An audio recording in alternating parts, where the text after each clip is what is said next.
Hey, what's up? This is episode 8, I believe, of the Crunch Time podcast. I believe episode 8, right? If I'm not mistaken, I missed uploading or recording on Friday. Had a lot of stuff to do. I had way too much stuff to do. My day was really busy. But besides that, since we missed Friday, we can talk about way more stuff than we would have today. So, I mean, there's a lot of I guess surprising news, interesting news, a lot of surprising things that went on over the weekend, a lot. So, I guess I don't even know where to start. I think we should switch it up today. I think we should start with baseball, and then we should go with football. Or not football, basketball. I don't know why I always get that mixed up. But I think starting with that would be good. I think it'd be good. Yeah, we should just go backwards today, and then we'll glide on through. So I think we should just start off with just Friday. We might as well, since we were gonna talk about stuff that went down Thursday night into Friday, but since I didn't get a chance to say any of that, we'll just start it off with just I guess Thursday night, and then we'll just go on to just go on forward. So in the world of baseball, the Cubs got a combined no-hitter while giving up 8 walks, which I mean is something to say the least. But they got a combined no-hitter, which is it's very surprising. It's very rare to get a combined no-hitter. That was their 17th no-hitter in franchise history against the Dodgers, and then after that, their bullpen was fantastic that game. The starting pitching was good. After I said Zach Davies was good to do bad against the Dodgers, and he only pitched 6 innings of only giving them no hits, and the walks were like, holy crap, there was a lot of walks. But a no-hitter is a no-hitter, and a dub's a dub. And the Cubs bullpen kind of just folded. Well, they folded in the second game on Friday. The Cubs got robbed of a home run that didn't have enough Evans to overturn. They did. Bullpen gave it up, and then the starting pitching. Well, that was it. They faced Clayton Kershaw on Sunday, who had 13 strikeouts. So that was definitely a bummer that they lost that series. Now they still hold the season series lead over the Dodgers, obviously, but you wanna beat a team like the Dodgers, even if they are in third place. They're the champs. So I mean, you want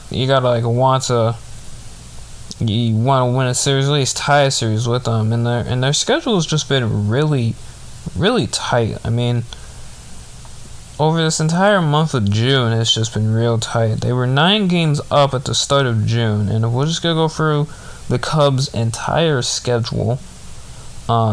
As in, they've had 2 dubs, that would make it 11. 11 minus 3, that'd be 8. So then break up to 9, 8. Had a bunch of wins, then 3 more L's, a dub, then 2 more L's, a dub, a L, dub. So, and really, it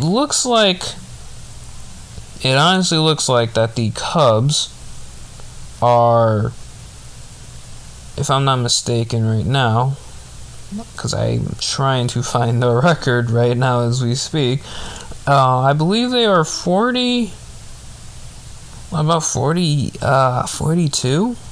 and 36, or is it?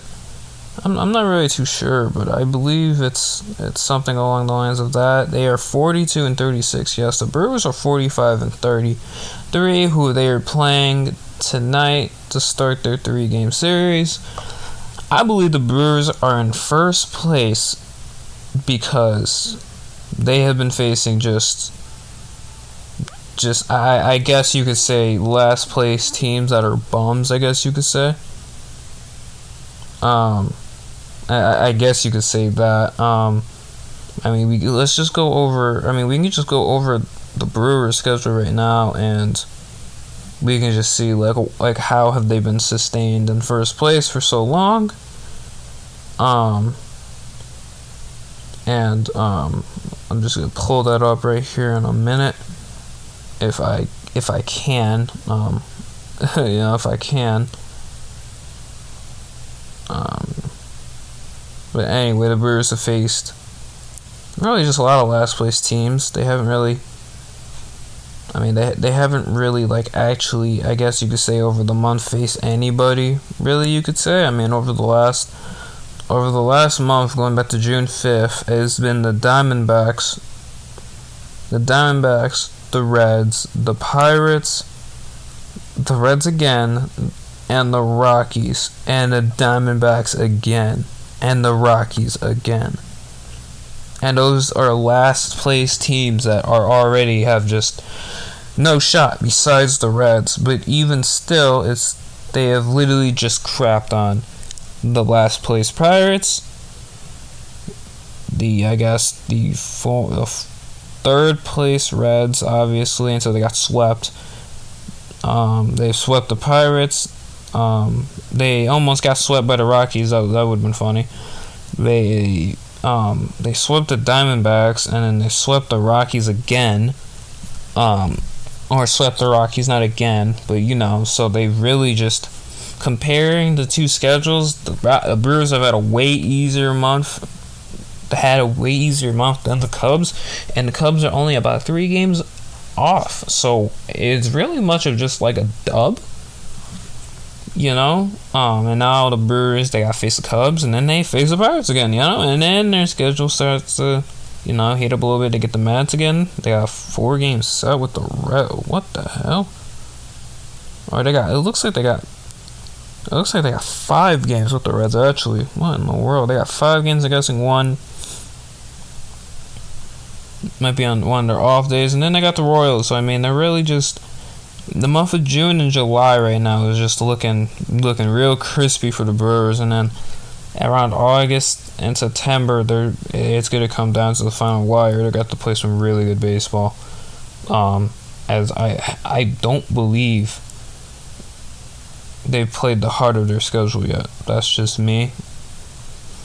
But anyway, the Brewers and Cubs are tonight.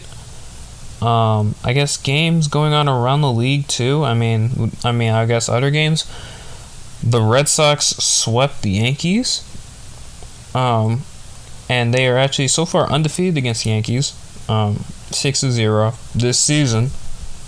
Another funny thing is that, I guess it's just, something that you just wouldn't do as a Yankees fan. A Yankees fan proposed to his girlfriend at a Red Sox game, and all the Red Sox fans were cheering until they realized it was a Yankees fan, and nice, you just heard all the boos, which was actually pretty hilarious. I think that was Saturday night, or was it Friday? I'm not sure. But it was actually really funny though, seeing that. That was such a joy to see all those boos on Yankees fans, because we don't like the Yankees. We don't like the Yankees. Anyway, we got games around the day today. Well, actually, first, before we do that, we gotta go back to a one play of Key Brian Hayes against the Cardinals.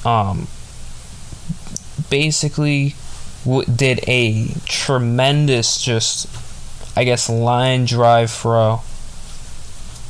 Off his back foot, it looked like off of his back foot, and it was basically, looked like he was in the stand, and I guess airmailed it all the way to first base and got Yadier Molina. Oh, I know Yadi is slow as ever, but that's still pretty impressive. Really impressive.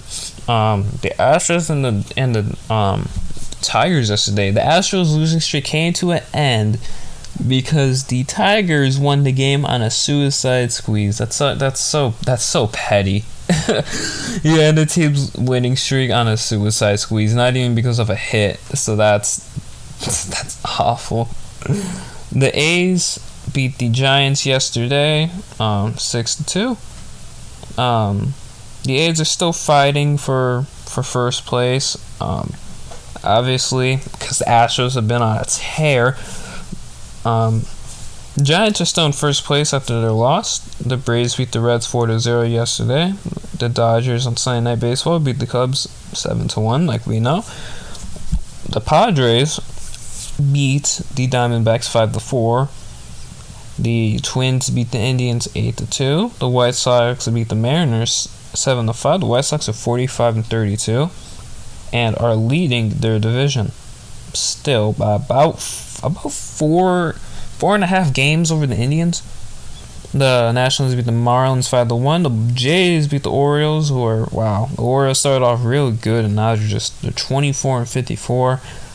The Phillies beat the Mets 4-2. Pirates obviously beat the Cardinals 7-2. I wouldn't say obviously, it's the Pirates. We obviously know the Brewers beat the Rockies 5-0, and the Rangers beat the Royals 4-1. And and the Red Sox obviously we know crushed the Yankees 9-2. But I mean for the series though, I mean overall, I mean they've been really good. I mean they've been really electric when it comes to teams like the Giants and the A's, or the Dodgers and the Padres. We obviously know the Padres swept the Dodgers. So overall, this season really has been, I mean, I guess you could say kind of even. I'm not really seeing, I mean, you're seeing teams with good records, but you're not really seeing teams that are like completely dominating. The first team to 50 wins is the Giants. But I think we need to get into today though, because today it's going to be crazy as we start series. We got the Giants and the Dodgers playing each other. We got the Cubs and the Brewers. That's just for the, I believe that's just for a 3-game set. Both of those series are. So we got some very interesting baseball coming up. Yeah, a bunch of divisional games. I mean, we got the Indians and the Tigers. I mean, whoever wants to watch that. I mean, the Nets and the Nationals. Obviously the NL East is just I don't know, man. It's no one's ever out of it. I mean, it's a weird division, honestly. Like I don't know what's going on with the Braves. Everybody said they were gonna be a first place team. They're in like 4th. The Mets are in first place, which is something new. Well, ever going back to like 2015, it's something new. And the Phillies, who ever since acquiring Bryce Harper, just for some reason just can't sustain a positive win streak above 10. I don't know about that one. So I don't know. It's a weird division.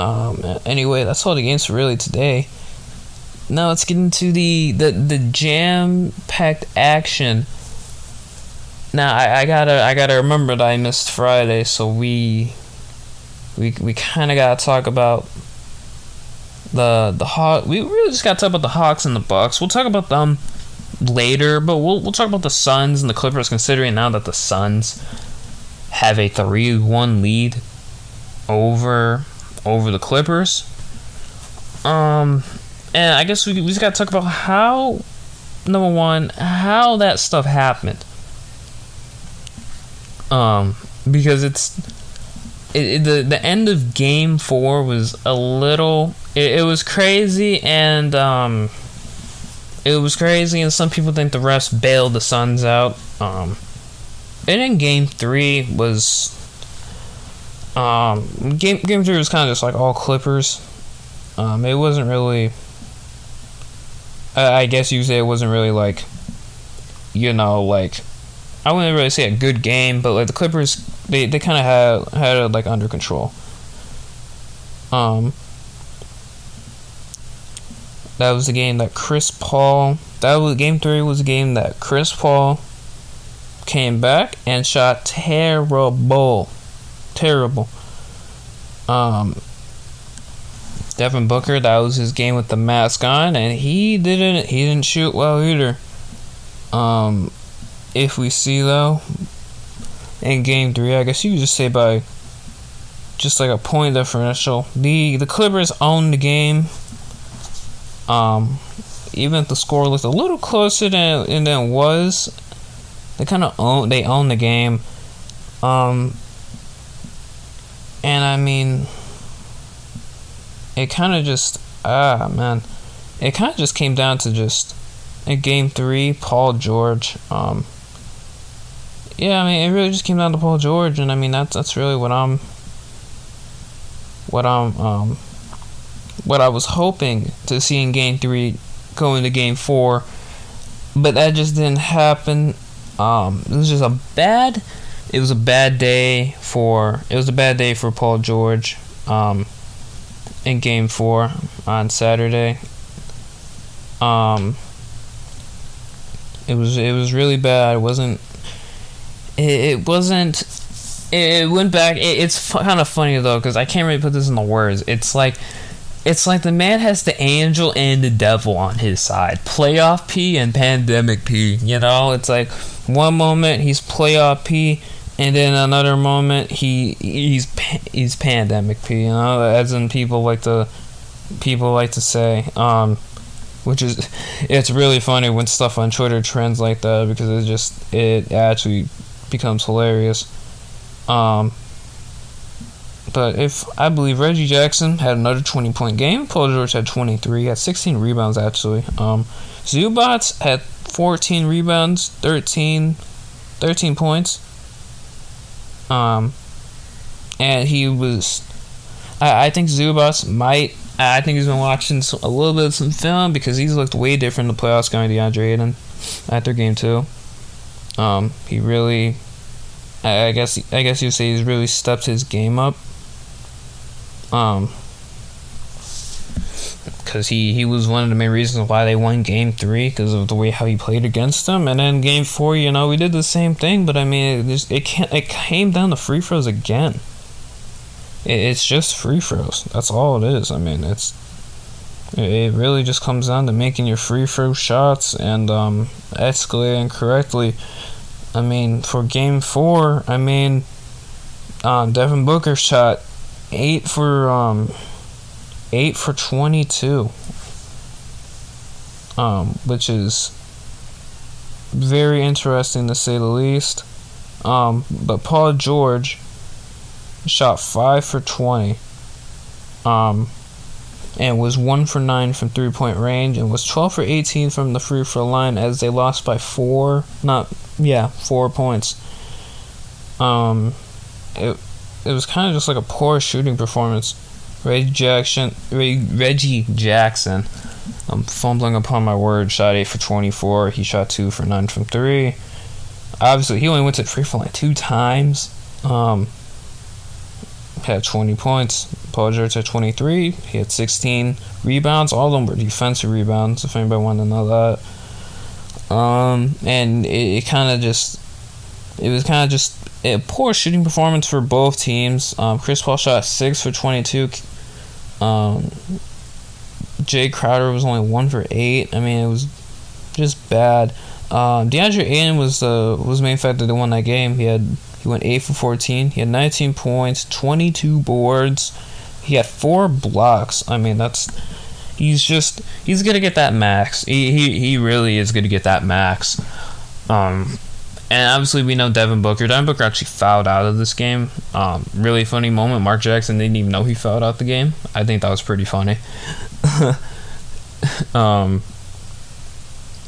But yeah, so, and what I saw in game 4 was really just poor shooting. I can't really explain how Game 5, like, I feel like it's gonna go, because I said Suns in 6, so I'm guessing the Clippers are gonna win this game. But I don't know, man.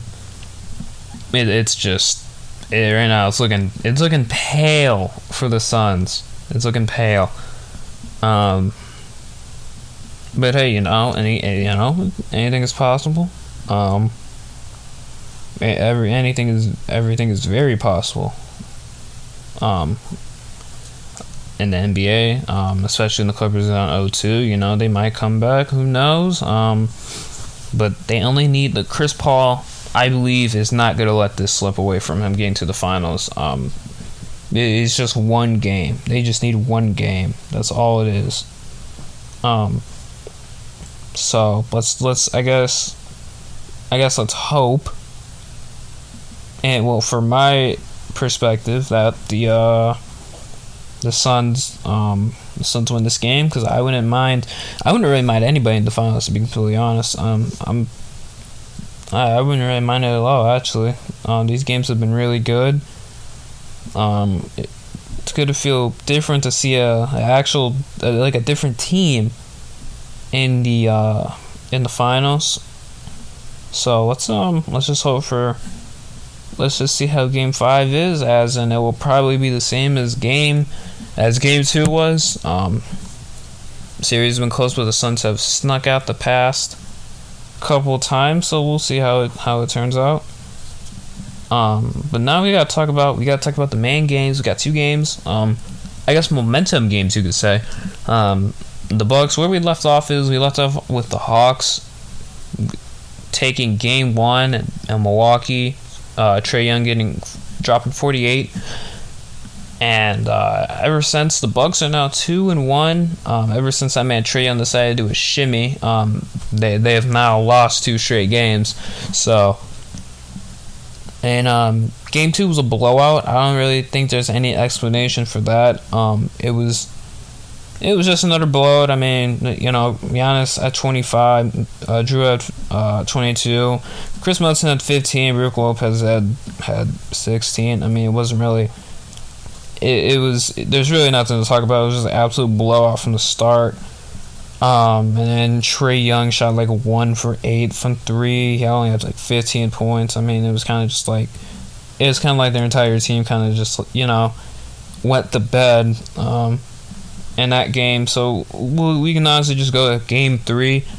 I actually didn't watch Game 3. I've seen highlights about it, and the only main thing I really saw was Chris Middleton.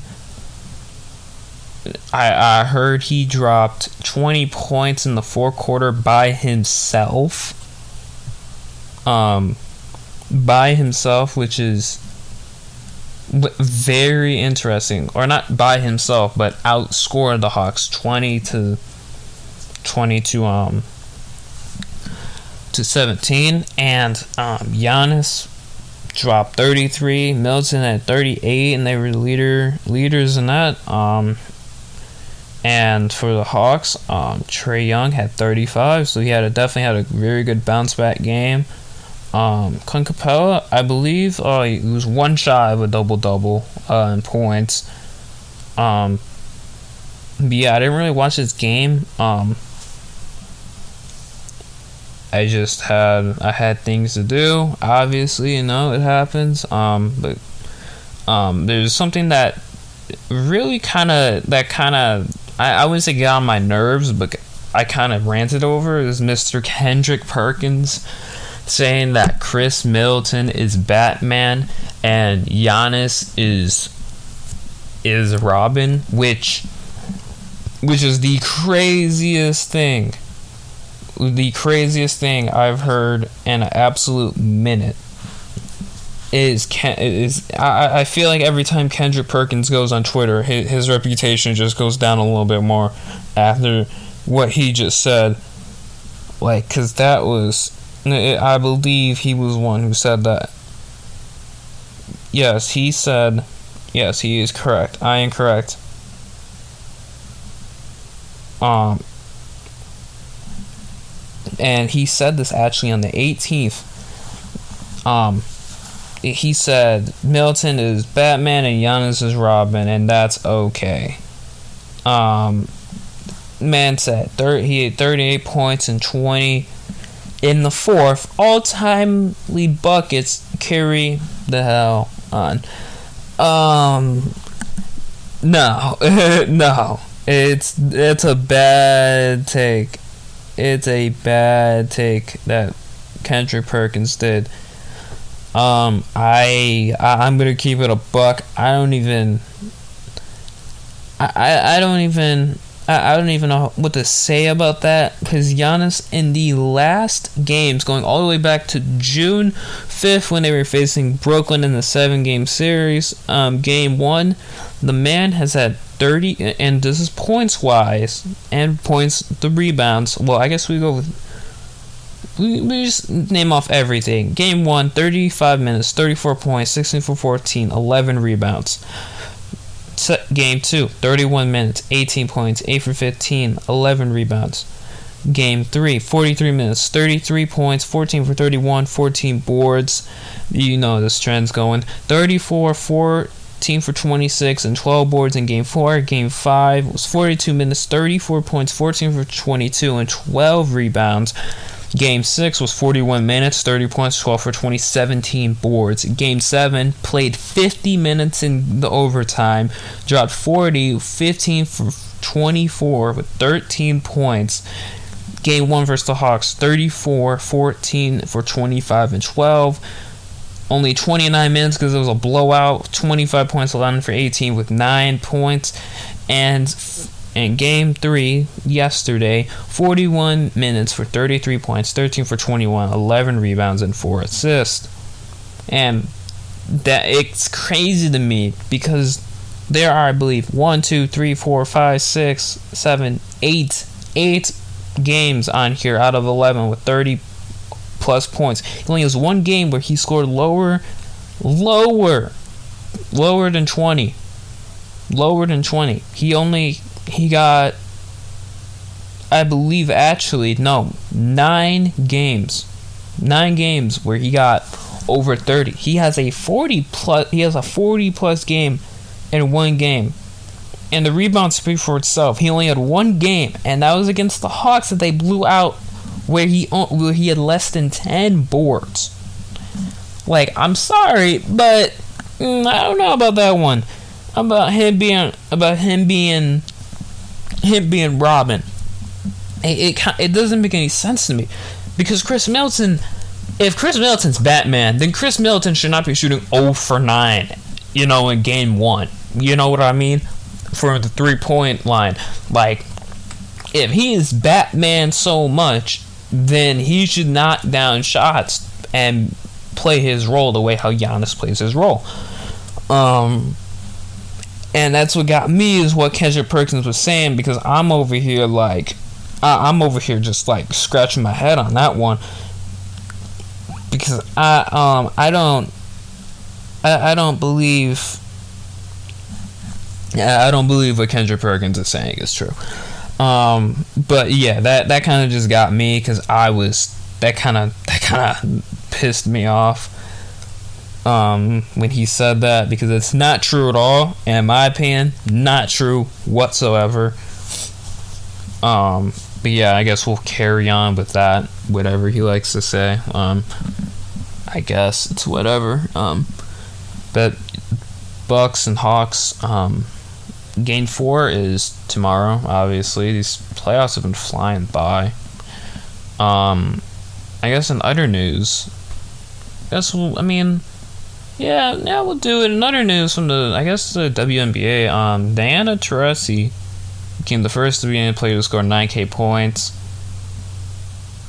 in the history of the sport, which I don't know how long she's been playing for. It's been over a decade, right? Yeah, I believe so. Which is kind of crazy to me, only 9K points. Like, how long has she been playing in the league? Like, she's definitely been playing for some time. So it's definitely, it's a little confusing, But then again, she has played in her entire career only 517 games for 9,000 points. So, really, yeah, and she's played 18 seasons, and we do have to remember, though, that the WNBA, they have less games than the NBA. So she's played 18 seasons. She's a 10-time WNBA Women's All-Star. She has averaged 22.7 points per game on 36% shooting. She's a 2 times Finals MVP. And yeah, they play less games, so I bet if we calculate, because the NBA regularly plays 82 games a season. So she's been in the league for 18 seasons. The NBA plays roughly about like 40 games, like college. So if we calculate 18 seasons as in like, I guess, into like 82 games, if we calculate that, she would probably have about 30k points. In 18 seasons, that's equivalent to 30 points because of how many games they play. So really, if we really think about it, it's actually a very good milestone. Because I was thinking about this last night, as in like, how could she only have 9k points, and they play less games, in 18 seasons too. So it's a great accomplishment. Now, obviously, people are going to put gender roles into it, as in, like, well, how would such and such do in this league? And we're not really going to get into that, but, if you can just do the statistics, she basically has had a solid career, so there's nothing about that. She's definitely an all-time favorite. I think she's a GOAT in that league. But, anyway, I wanted to point that out. And then one more topic we got to get to, because we're in free agency. We're almost in free agency time. Well, technically we are in free agency time. But we got to talk about one player that, for instance, and that's Damian Lillard. The Portland just signed, I believe, Chauncey Billups as a head coach to Portland. Now, this is very interesting because obviously we know how Portland is. You're not going to get a championship in Portland, and there's a lot of questions this offseason. Now, obviously, Damian Lillard's Twitter, he doesn't really... He says stuff, but it's kind of just to like people who are like talking to him on Twitter or about like the games that have been going on. Hasn't really said too much, and really, and from my perspective of it, I think he needs to leave Portland.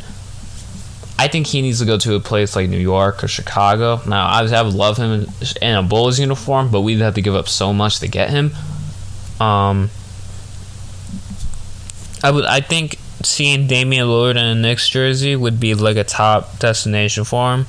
Like, I'll give off like just top destinations for him, because you're never going to win a championship in Portland unless a big market coach and a big market player go there. Damian Lillard turned into a big market player.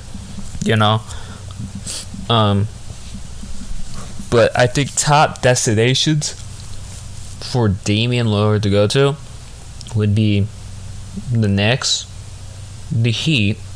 That's the Heat. That's a very interesting one. The Heat, and I believe, God, who was the other team? And I was gonna say the Pacers, but you're really not gonna get anything out the Pacers. Unless Sabonis and Turner turn into like that dominant big man group, I feel like you're not gonna get anything out the Pacers. Well, maybe you can, because LeBron isn't there anymore. But you have KD there though now. You have KD and you have the Nets. And I honestly, obviously the Lakers have to be a top destination. The Knicks, the Heat, the Lakers, and honestly, man, like, this sounds crazy, but the 76ers. Now, if we talk about this, obviously the Knicks have Julius Randle, who did amazing, RJ Barrett, and then adding Damian Lillard. that would be heat. Obviously for the Heat, Damian Lillard, Jimmy Butler, and Bam. That sounds real nice too. That sounds enjoyable. The Lakers, we know Damian, AD, LeBron. That would definitely take the West by storm. And the other team I said, which I have already forgetting. Wow, I've already forgot the other team. Knicks, Heat, Lakers. And who else did I say? Knicks, Heat, Lakers. Was it a team in the West? Man, I'm already forgetting. Wow. I've already forgot what team I was thinking of. Oh my god. Oh my god. I've already forgot about what team I was thinking of.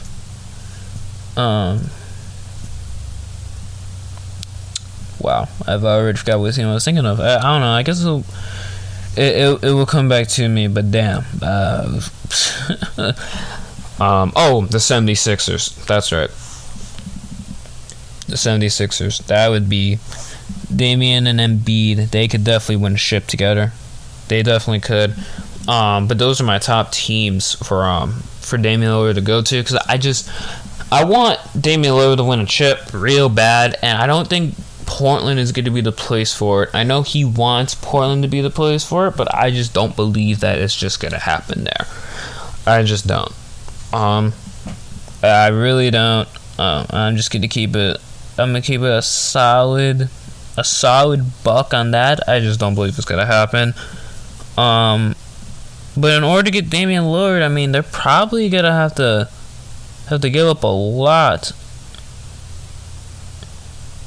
They're going to have to give up I guess the Sixers, you know who they would give up. The Lakers would be giving up a lot. The Knicks, they have a lot of young players, so to get Damian Lillard, that would be tough too. And the Heat would most likely have to give up Tyler Hero in order. They most likely would have to. I'm not completely sure though. I should really look at Damian Lillard's contract. I don't know if he's on his final year or not, if I'm not mistaken. I don't believe he is. But if everything going down in Portland, I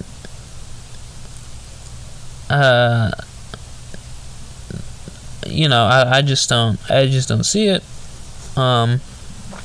But yeah, my prediction where Damian Lillard goes this off season is the Knicks. That's my number one. It's a weird take, but that's who I got. I mean, that's really who I got.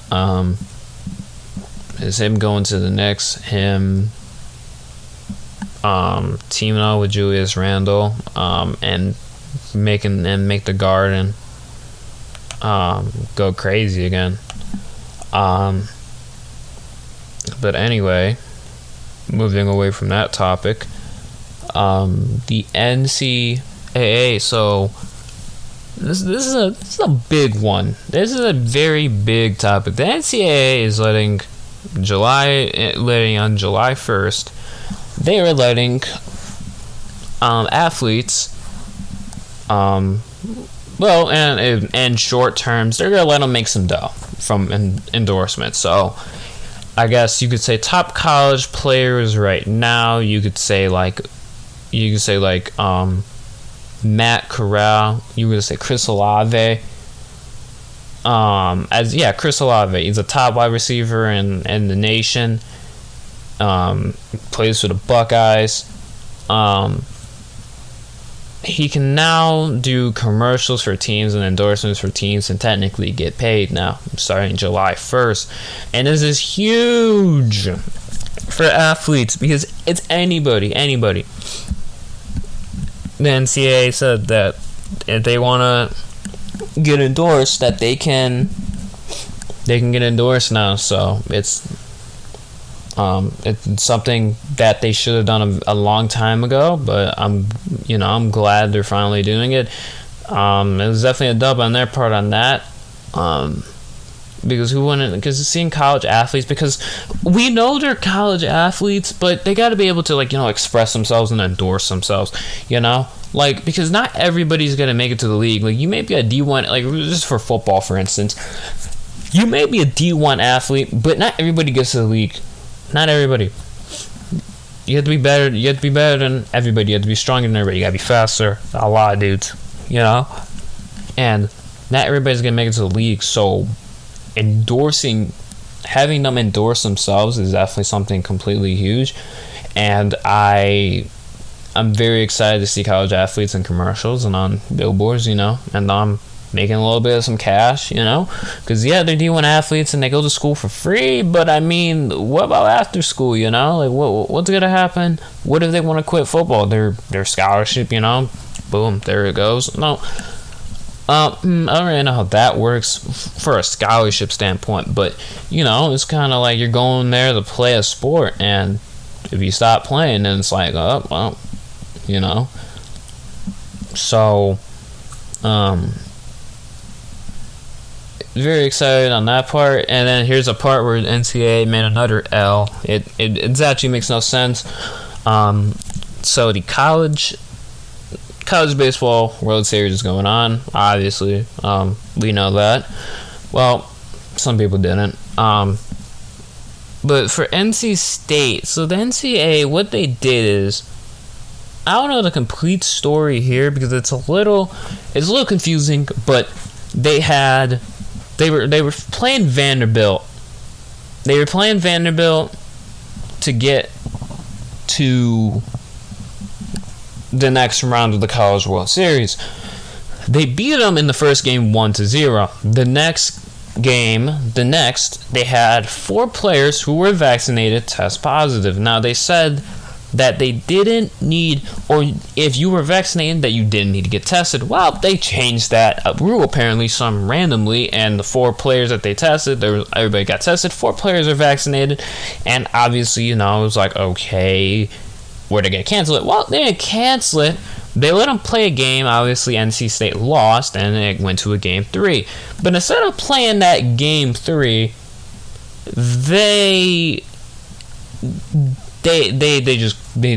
kicked them out the tournament. They were like, well, and it was funny too. This is so corny, bro. Not corny, petty. So petty. They did it at 2:00 in the morning. They sent it out saying, "Oh, you're kicked out of the tournament." Literally, like hours, before they have to face like the best team in like college baseball, before facing like a squad that pitches at an average of 94 velo,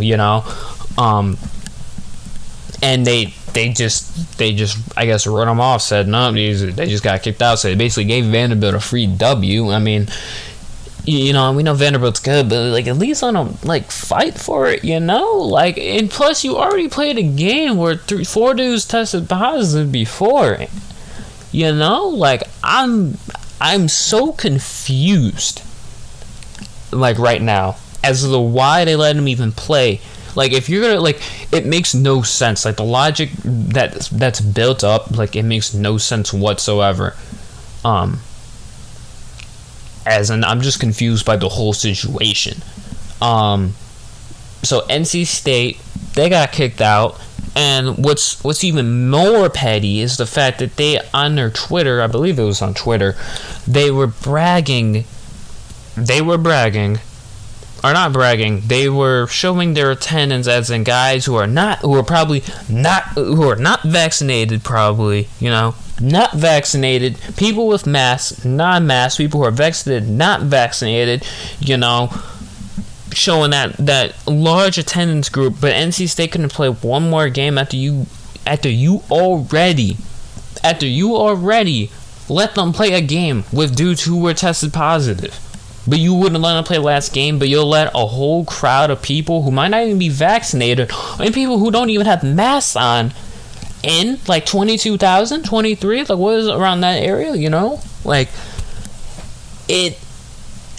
I don't know, man, and this has nothing to do with politics or whatever, because people like to bring that stuff up. I mean, it could be, but I mean, I don't like talking about politics. I hate politics, I just talk about everything in a sports manner.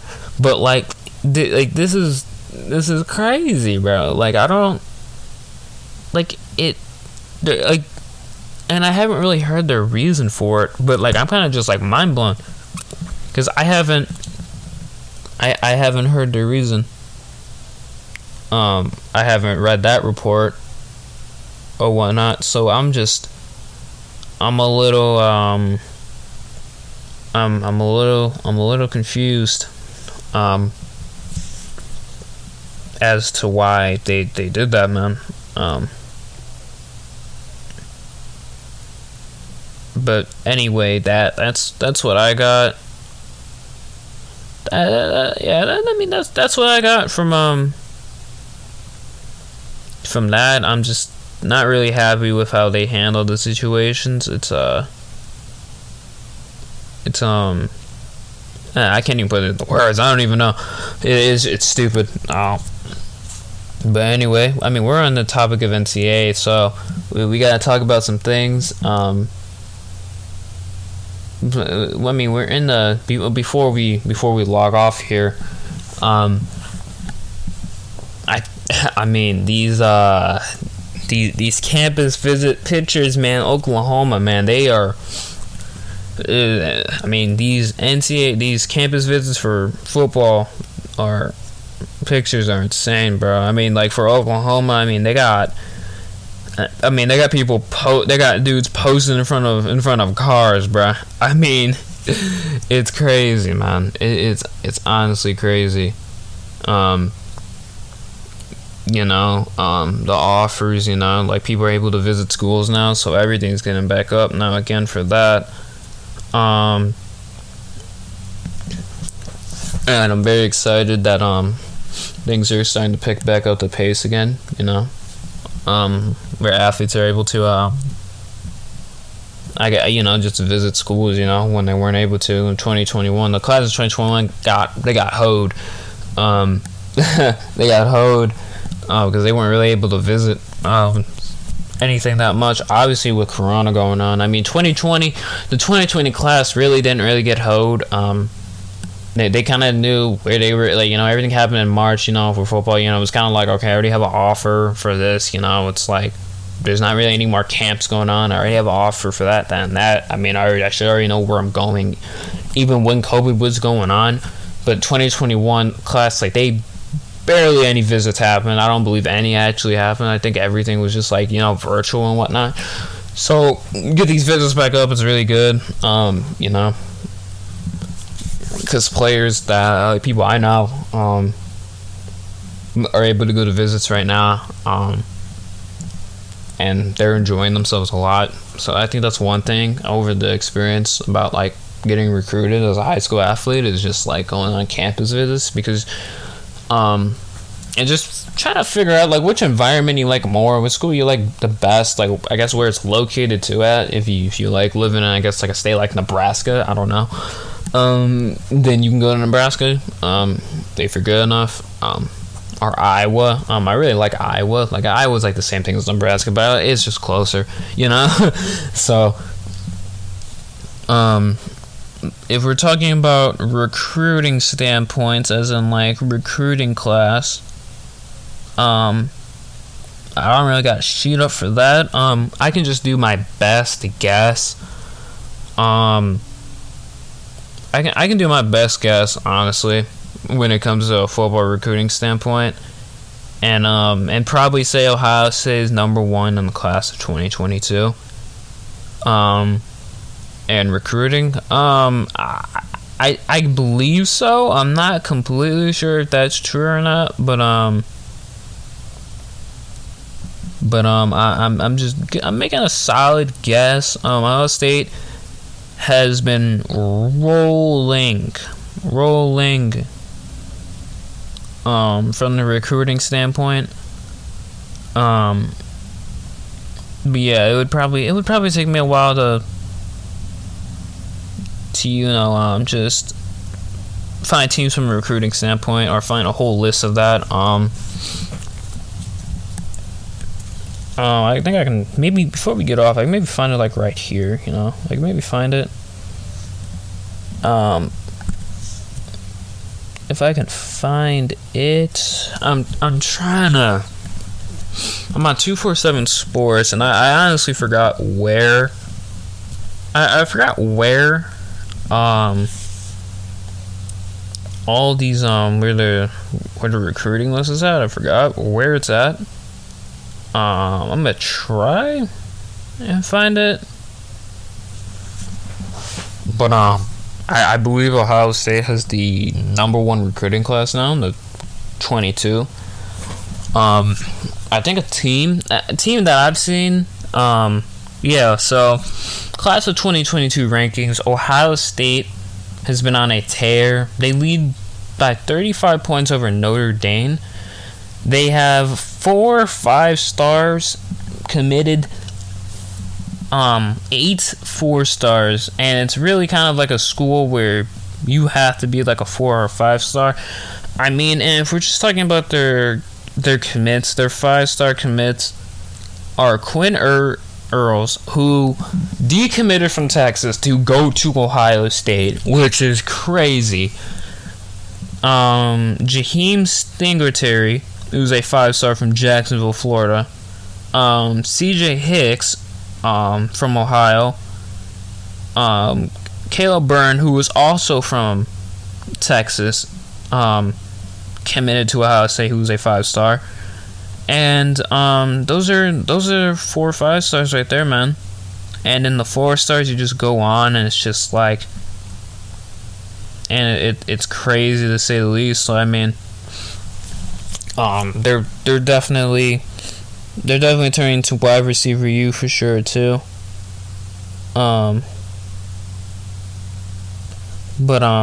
It's just looking like Ohio State is trying to like break the entire league, you know.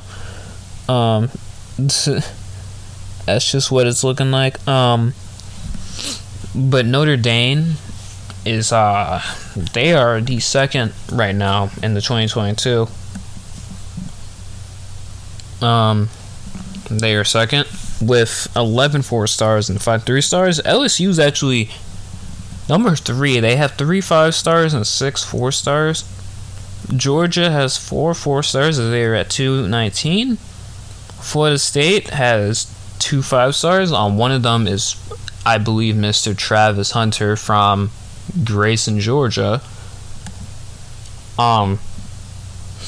And then it just goes down the list of just like A&M, Penn State, Oklahoma, Rutgers, which is a very surprising thing. But then again, we are at the beginning of commits, so who knows? You know, Boston College, you know, Michigan is at 11, Texas is at 12, USC is at 13, and Baylor, who has no weird, they have 16 3-stars but no 4 or 5-stars.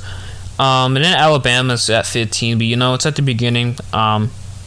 You know, not everybody is committed yet. Not everybody's, you know, doing anything or whatnot. So I mean, it's really not. It's really like nothing's really happening right now at the beginning. But right now, Ohio State is leading the charge, and going crazy. As in they lead the Big Ten for sure. And everything going on. But yeah, that's it for all the NCAA talk. I mean, we can get all of that a little bit, like, you know, later when things start to heat up, around August, you know, and then we got games going on. And I'm really excited to cover all those games going on. I am a college football fanatic, and I watch college football all day. So, you know, I'm very excited to cover a lot of these games and actually just talk about a lot of these games, as the podcast will certainly and definitely go longer for sure, as there's always so many good games on, you know. And there's, you know, there's sometimes a dry weeks in college football, but, you know, I just love talking and watching. I honestly feel like college football is just more entertaining than the NFL, man. I mean, because just the atmospheres, man, like it's crazy. But anyway, we're getting around the 54-minute mark here. Man, this is the time where I plug my socials. Well, one social. If you want to check me out on Twitter, my Twitter is at ChrisSimmons03. It's ChrisSimmons03. Obviously, I've already said in the past, and I will say it again. I am more active here on Twitter than I am on Instagram. If you're having a hard time trying to find my podcast on Spotify, as is on Spotify right now, if you're having a hard time finding it, you can just go to my Twitter. It's right there. My link is right there in my bio. And I'm gonna try to get my podcast now on Apple. Just so way I can expand it more. And I've been loving doing these podcasts, man. Like I definitely have not I definitely have not been not like enjoying myself. It's very fun just speaking my mind on topics like this. So I'm very excited to just keep talking about this stuff, as in like we start getting into